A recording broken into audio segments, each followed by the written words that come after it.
ഉപരാഷ്ട്രപതി ജഗ്ദീപ് ധൻഖറിന്റെ രാജിയിലേക്ക് നയിച്ച കാരണം ആരോഗ്യ പ്രശ്നം മാത്രമല്ല എന്ന വിവരം പുറത്തു വരുന്നുണ്ട്. അദ്ദേഹത്തിന് ആരോഗ്യ പ്രശ്നങ്ങൾ ഉണ്ടായിരുന്നു. കഴിഞ്ഞ മാർച്ച് മാസത്തിലാണ് നെഞ്ചുവേദനയെ തുടർന്ന് ആശുപത്രിയിൽ പ്രവേശിപ്പിച്ചത്. അത് കഴിഞ്ഞ് സജീവമായി തിരിച്ചെത്തി രാജ്യസഭയിൽ ഇടപെടൽ നടത്തിയിട്ടുണ്ട് ധൻഖർ. പക്ഷേ കഴിഞ്ഞ കുറച്ച് കാലമായി കേന്ദ്ര സർക്കാരിലെ പ്രധാനപ്പെട്ട ആളുകളും ധൻഖറും തമ്മിൽ നല്ല രീതിയിലല്ല മുന്നോട്ട് പോകുന്നത് എന്ന വിവരം പുറത്തു വരുന്നുണ്ട്. മുംബൈയിൽ നടന്ന ഒരു പരിപാടിയിൽ കർഷകർക്ക് വേണ്ടി ധൻഖർ സംസാരിച്ചിരുന്നു. കേന്ദ്ര സർക്കാർ കർഷകർക്ക് വാഗ്ദാനം ചെയ്ത കാര്യങ്ങൾ എന്തുകൊണ്ട് നടപ്പിലാക്കുന്നില്ല എന്ന് കൃഷിമന്ത്രിയെ വിമർശിച്ചുകൊണ്ട് ധൻഖർ ചോദിച്ചു. മാത്രമല്ല പല തവണയായി ജുഡീഷ്യറിയെ വിമർശിക്കുന്ന രീതി ധൻഖറിൻ്റെ ഭാഗത്തു നിന്ന് വന്നു. ഇതെല്ലാം കേന്ദ്ര സർക്കാരിലെ പ്രധാനമന്ത്രി നരേന്ദ്രമോദി, അമിത്ഷാ ഉൾപ്പെടെയുള്ള ആളുകൾക്ക് ഇഷ്ടമുള്ള കാര്യമായിരുന്നില്ല. അതുകൊണ്ട് തന്നെ ധൻഖറുമായി ചില അകലം ഇവരെല്ലാം സൂക്ഷിച്ചിരുന്നു എന്ന വിവരം പുറത്തു വരുന്നുണ്ട്.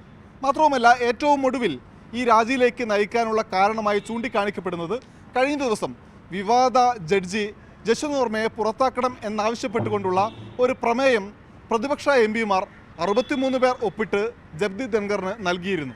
ഇത് അദ്ദേഹം സ്വീകരിച്ചു.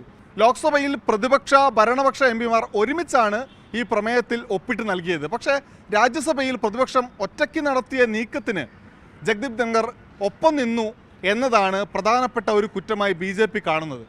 മാത്രവുമല്ല മല്ലികാർജുൻ ഖാർഗെയെ ഓപ്പറേഷൻ സിന്ദൂർ വിഷയത്തിലും അമേരിക്കയുമായിട്ടുള്ള വ്യാപാര കരാർ വിഷയത്തിലും നന്നായി സംസാരിക്കാൻ ധൻഖർ അനുവദിച്ചു എന്ന പ്രശ്നവും വർഷകാല സമ്മേളനത്തിൻ്റെ ആദ്യ ദിവസത്തിലുണ്ടായി.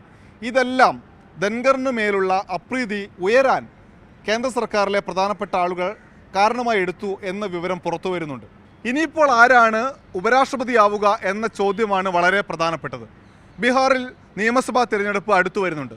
അവിടുത്തെ മുഖ്യമന്ത്രിയായ നിതീഷ് കുമാറിനെ ഉപരാഷ്ട്രപതിയാക്കിയതിനു ശേഷം ബീഹാറിൽ BJPയുടെ മുഖ്യമന്ത്രി വരുന്നതിനെക്കുറിച്ചുള്ള ഒരാലോചന BJPയുടെ പ്രധാനപ്പെട്ട കേന്ദ്രങ്ങളിൽ നടക്കുന്നു എന്ന വിവരമുണ്ട്.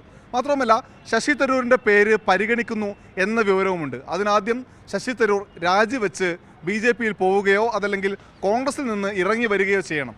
അങ്ങനെ ഒരു നീക്കം ഉണ്ടാവുമോ എന്നത് പ്രധാനപ്പെട്ട കാര്യമാണ്. ഡൽഹിയിൽ നിന്ന് ജിഷ്ണു ബാലകൃഷ്ണനൊപ്പം അനൂപ് ദാസ്, മാതൃഭൂമി ന്യൂസ്.